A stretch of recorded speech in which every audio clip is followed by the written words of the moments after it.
It's a real privilege to be here. In fact, I had an amazing time organising this event with Deborah Blake and many others in Paris. And it's a wonderful opportunity to be able to talk a little bit about what it was like on the inside of intelligence many years ago, but how some of those themes and those problems continue to affect us all in our current lives.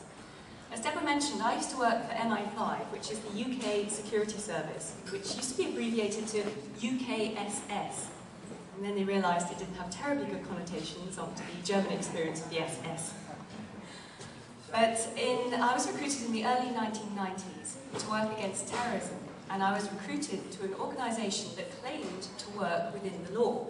If they wanted to do something otherwise illegal, like listening to our telephone conversations, or invading our homes and our privacy, they were supposed to get political permission to do so, but they failed to do so.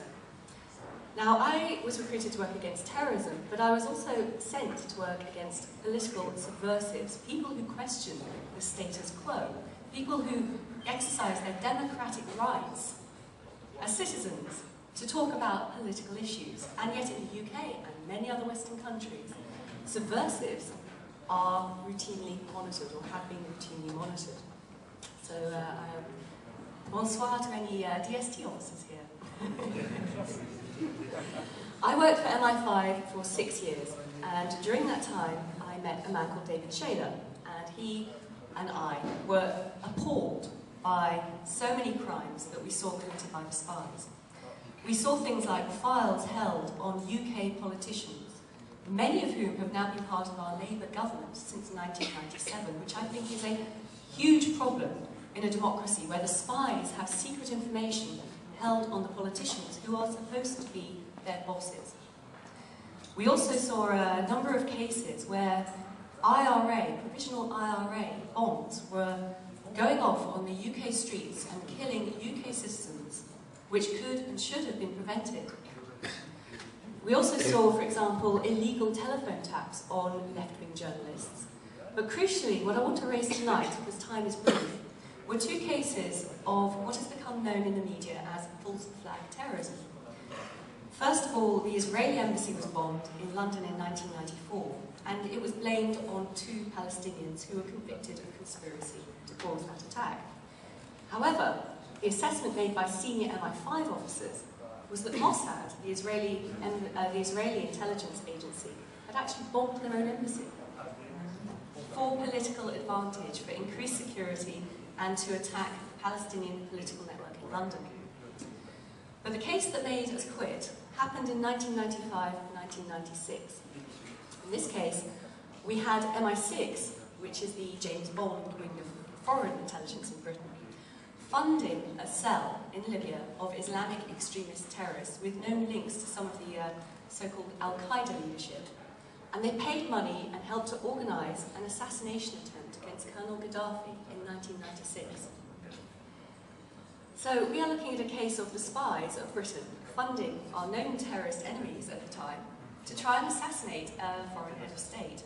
And the attack went wrong. Innocent people died.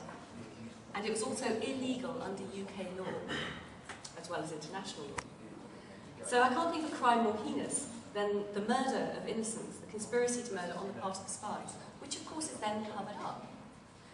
So we left, we blew the whistle, we went public to report the crimes of the spies. And for that, because of the secrecy laws in the UK, we faced prosecution, not the people who had conspired to kill people. So we ended up on the run around Europe. We sought refuge in France because the French recognised that if you report the crimes of other people, you are not the criminal.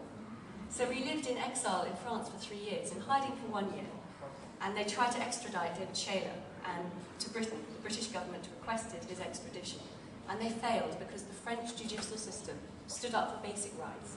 They said, you blow the whistle, you expose crime, you are not the criminal, and we will protect you. So merci à France. Oui.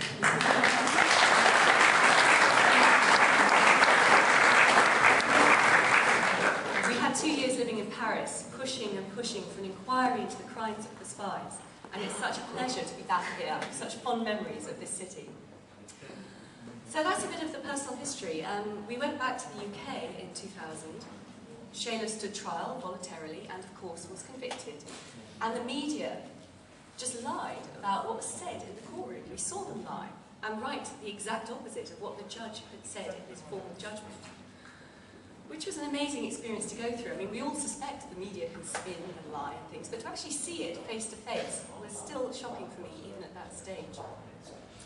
Anyway, I just want to raise a little bit of my personal history with the spy and intelligence world, because I have seen some of the stuff that goes on the inside. I have seen the fact that they get involved in things like false flag terrorism.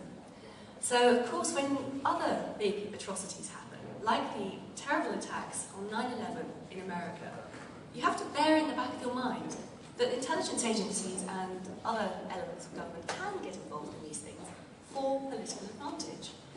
And I have to say, once you start looking at who gained from 9/11, it certainly wasn't the hapless people in the Middle East who have been suffering from illegal wars, who are bombed and maimed and displaced.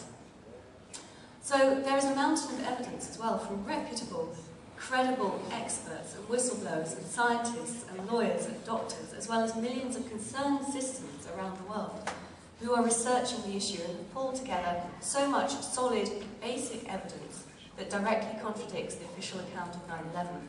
And many, many people are now saying, in the interest of truth and justice, in supporting the families, in supporting the sick first responders, we need a new inquiry to get to the truth. And I'd just like to finish by saying we need a new inquiry as well because of the impact it continues to have on all of us. 9/11 has affected us globally as people.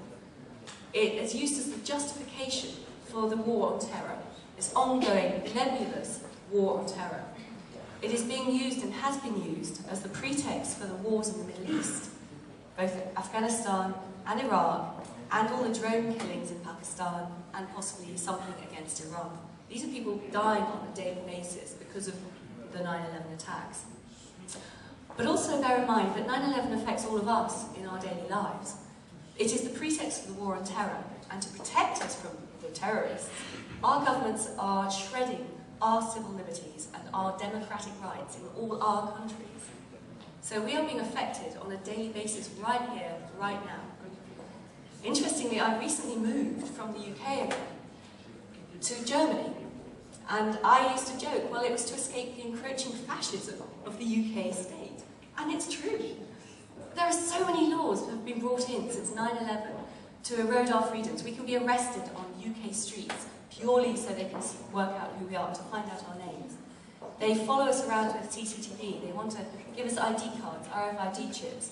They can shred our laws, which have been passed by House of Parliament. They can declare states of emergency and quarantine us and stop us moving freely around and having meetings, and can even demolish our homes in the name of a national emergency and not pay us any compensation. So the UK is becoming quite Orwellian. And I think if we can just get people to start thinking about issues like, what is the basis for the justification for all this, then hopefully we can try and stop this slide into totalitarianism, and we can save our democracies. So thank you very much for coming along tonight. Thank you very much for coming to hear all these speakers. It's an amazing array.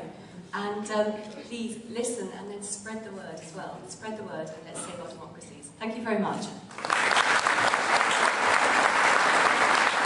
Thanks, Annie.